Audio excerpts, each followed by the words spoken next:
Main thing stress management, over stress తీసుకోవడం, food correct కాలేదు, junk ఫుడ్స్కి ఎక్కువ అలవాటు అయిపోవడం. జంక్ ఫుడ్స్ ఏమవుతాయి, మన బాడీలో డెడ్ సెల్స్ వెళ్ళిపోతాయి, ఎక్కువ అయిపోతాయి. ఆ డెడ్ సెల్స్ కాస్తూ ట్యూమర్స్ ఫామ్ అవుతాయి. So sleep correct important, gut health చాలా చాలా ఇంపార్టెంట్. స్ట్రెస్ అస్సలు ఉండదు, మనిషి ఉంటుంది కానీ బ్యాలెన్సింగ్గా మెయింటైన్ చేయాలి.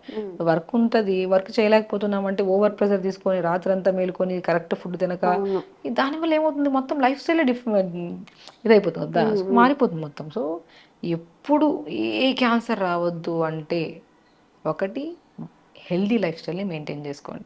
ఒకసారి వచ్చిన తర్వాత ఆ బాధ అనేది విపరీతమైన బాధ అండి. వచ్చాక చూసుకుందాంలే అంటే మాత్రం ఇక అలా చూసుకోవడాలు ఏమి ఉండవు. అవును. ఆ అవును. బాధ, ఆ స్ట్రెస్ అలా ఎలా ఉంటుందంటే ఎలా ఉంటుంది. సో మార్నింగ్ లేచాక మంచిగా, నేనైతే బ్రెస్ట్ క్యాన్సర్ గురించి అయితే స్పెషల్లీ చెప్తున్నాను, సీ షేప్ బ్రాస్ తెప్పించుకోండి. అండర్ ఆర్మ్ సైడ్ కిందన మంచిగా clockwise anticlockwise L షేప్లో ఇలా పెట్టి అండర్ ఆర్మ్ కింద clockwise anticlockwise massage చేసుకోండి. ట్యాప్ థెరపీ చేసుకోండి. సో